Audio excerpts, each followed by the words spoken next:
Lakshmi Recording Studio. खाना ना खैली उपास कोइली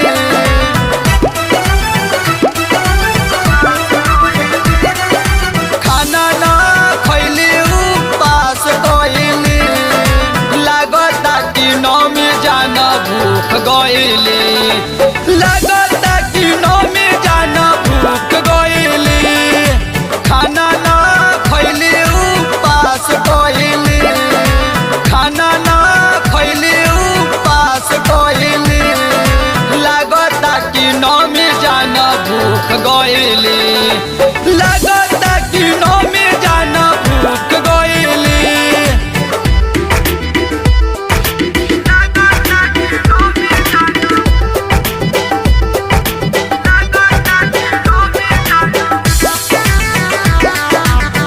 बोला बोला वैष्णो देवी मैया की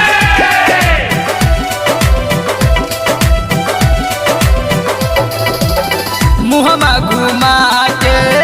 पाउडर लगावेली मैया के अपना खूबे सजावेली मुहमा घुमा के पाउडर लगावेली मैया के अपना खूबे सजावेली कलसा बैठा बतानी हमके बतावेली कलसा बैठा बतानी हमके बतावेली जोड़ाऊ तो बेटा पहले खुश भइली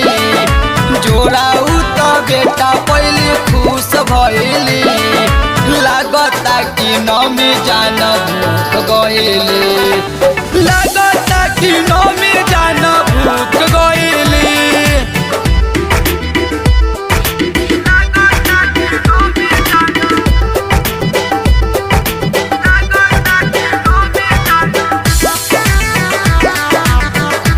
बोला बोला वैष्णो देवी मैया की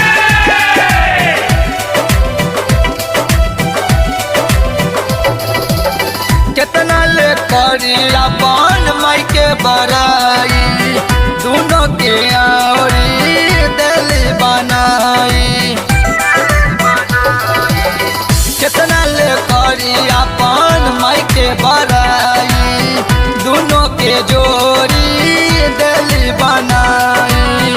माई के मंदिर में दिया न जराई माई के मंदिर में दिया न जराई संतोष यादव कहेला कि ठीक कहली संतोष यादव कहेला कि ठीक कहनी लागता कि नौमी जाना भूख गइनी लागता कि नौमी जाना भूख गइनी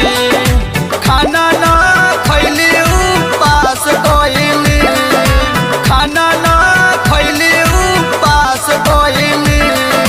लागता कि नौमी जाना भूख गइली